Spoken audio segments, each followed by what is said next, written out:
Now we'll discuss about the sample space of different random experiment. Okay, so first we take when you toss a coin once, ठीक है, tossing of one coin. Okay, you are tossing a coin for one time. So what is the sample space? जल्दी बताइए क्या क्या आएंगे outcomes. What are the sample space? Yes, reply करो भाई. 10th का टॉपिक है. When you toss a coin, what are the sample space? क्या क्या outcomes आते हैं? Yes, सक्षम बोलिए. Head or yes. So tossing of good.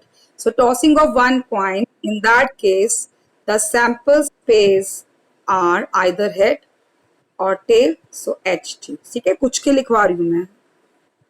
If you are toss a coin twice, यानी दो कॉइन टॉस कर रहे हैं या एक कॉइन को दो बार टॉस कर रहे हैं, then what is the sample space? Yes, tell. Tossing of a two coins क्या होता है?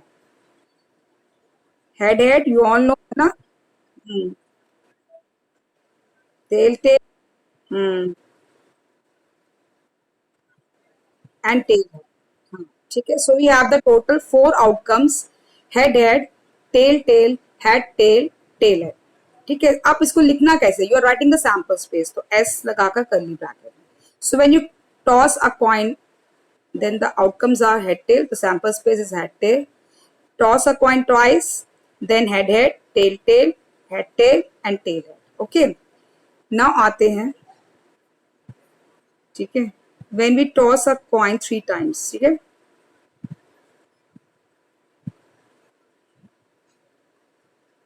then what is the sample space? इसको लिखने का तरीका बताती हूँ आपको. देखो, एंड नंबर ऑफ आउटकम्स कैसे मालूम चलता है? वेरी सिंपल है. देखो, आप हेड एक कॉइन को टॉस करते हैं तो उसके दो आउटकम्स आते हैं ना, 2 आउटकम्स आते हैं ना, आइदर हेड और द टेल. अब आप इसको 3 टाइम्स क्या कर रहे हैं? टॉस कर रहे हैं, तो उसकी पावर 3 लिख दीजिए. ठीक है, ये तो है एक कॉइन को टॉस करेंगे उसके आउटकम्स. कितनी बार टॉस किया जा रहा है? 3 times. So write the power. So we have the 8 outcomes. Similarly इसकी बात करें, एक कॉइन को टॉस करते हैं, 2 आउटकम्स आते हैं, either head or tail, and you are tossing a coin for 2 times, so the outcomes are 4.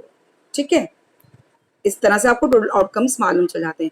अगर डाई की बात करेंगे तो डाई को जब आप टॉस करते हैं तो 6 आउटकम्स आते हैं, है ना.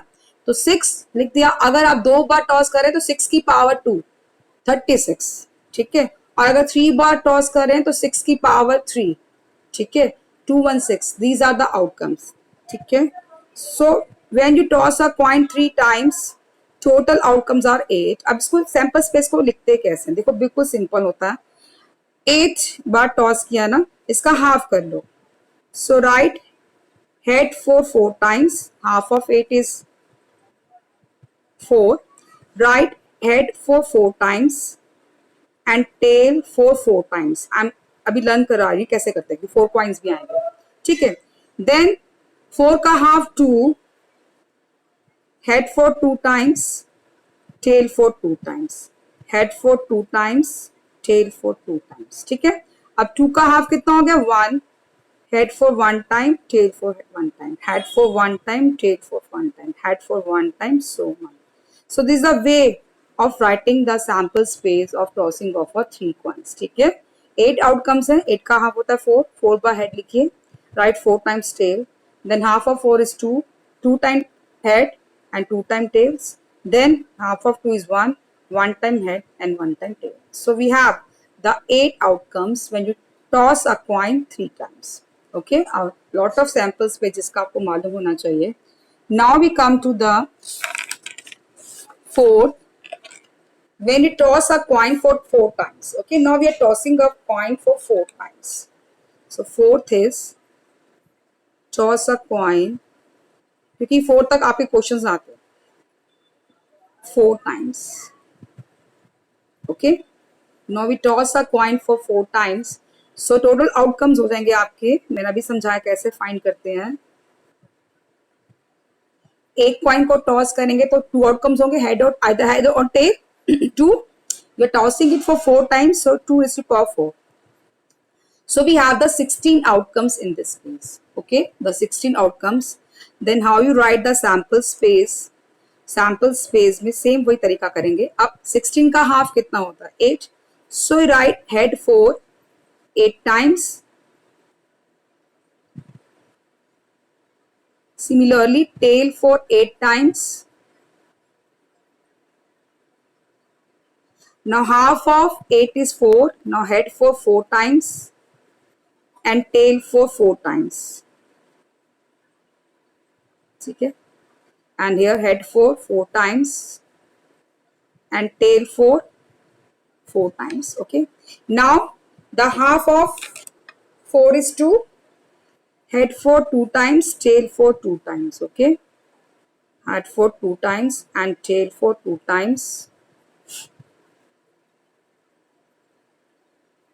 Now head एक बार, tail एक बार. So we are getting here 16 outcomes when you toss a coin for how many times? The 4 times. Clear? So this is the sample space of tossing a coin for 4 times. Clear?